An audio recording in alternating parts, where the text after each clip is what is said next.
In previous videos, we have been comparing Islam and the Christian faith. We have been looking at the God of the Koran, Allah, and the God of the Bible, Jehovah, and comparing them. So I refer you to this video. We have also been looking at the two books, the Bible and the Quran. Today we want to look first at the leaders. Jesus Christ came in human form. He's the Son of God, according to the Christians, and he's part of God. He's God as well as God the Father and God the Holy Spirit. And when he was born, roughly 2,000 years ago, he spent 33 years on earth. And he was born in Bethlehem, in the land of Israel. And he came to live in Nazareth. And he died in Jerusalem.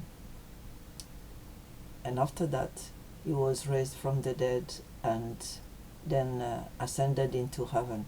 And according to the four Gospels, there's four accounts of his life, and the recordings from human historians, Roman historians in particular, we know that he was a rabbi, he was a teacher, a Jewish teacher. And when he started his ministry, his teaching ministry, he was roughly 30 years old, so he had only 3 years plus of ministry. And during those times, he went about teaching. He got disciples, as the custom was. He called a few men, and people followed him. He had 3 very close disciples, then 12, and then more of them followed, and they were trained by him, 70 of them. At a point, there were 120. And what he was doing was teaching. He was healing. He was also delivering people out of demonic bondage. He raised people from the dead a few times. The most known one is the one recorded in the Gospel of John, chapter 11. That's Lazarus. Lazarus was the brother to Martha and Mary. That was a home that Jesus used to visit. It was like a second home to him. Whenever he was around in Bethany, near Jerusalem, he used to stay there with Martha, Mary, and their brother. Jesus never married, and there is absolutely no recording, either by historians or by the Gospels, that he befriended any woman.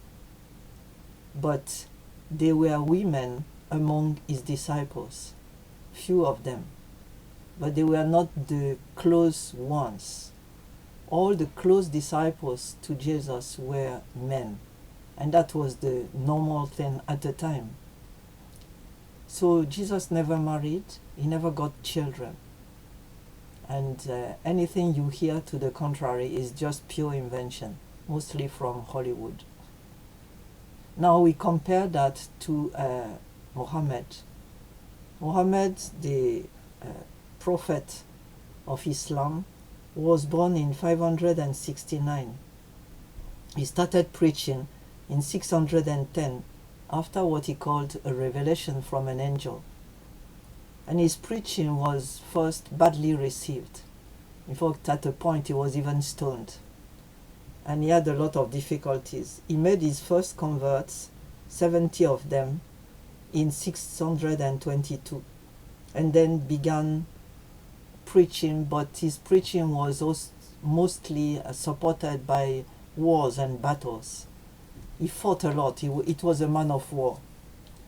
And by the time he died in 632, then his disciples started a war of conquest, what they call jihad. In 633, they conquered Yemen.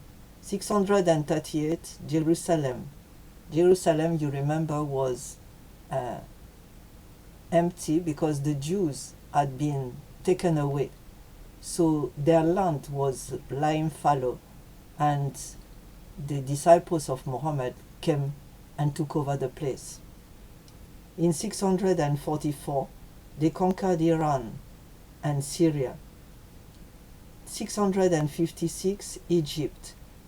703, North Africa. In 711, they crossed Gibraltar. In 713, they went as far as China. And 732, they reached France and were stopped at the big Battle of Poitiers. Without it, France would have been Muslim by then. They reached other countries, but those patterns of wars were initiated by Mohammed himself.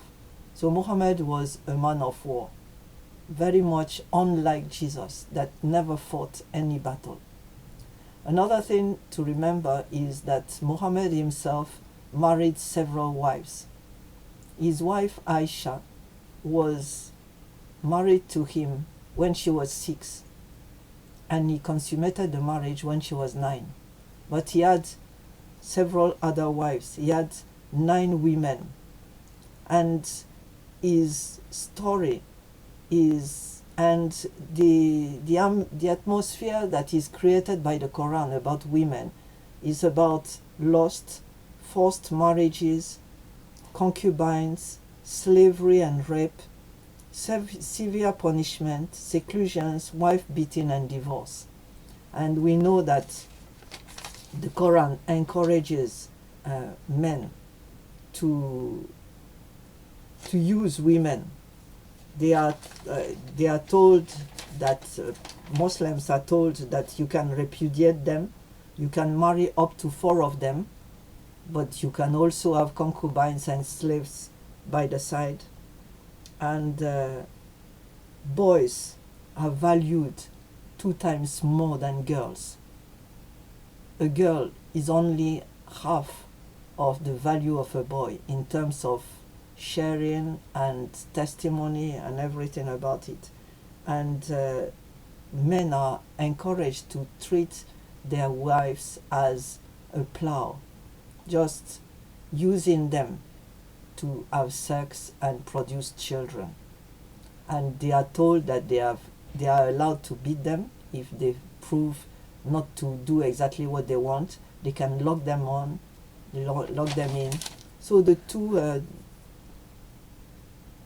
two leaders are very, very different. So that's what we want to look at. And a leader is the example you follow. Christians are wishing to be like Jesus. They are encouraged to be as holy as their God. They are encouraged to walk in the footsteps of Jesus, doing what he did and more. Because Jesus told them that thanks to the Holy Spirit, they will be able to do even more than he did while on earth.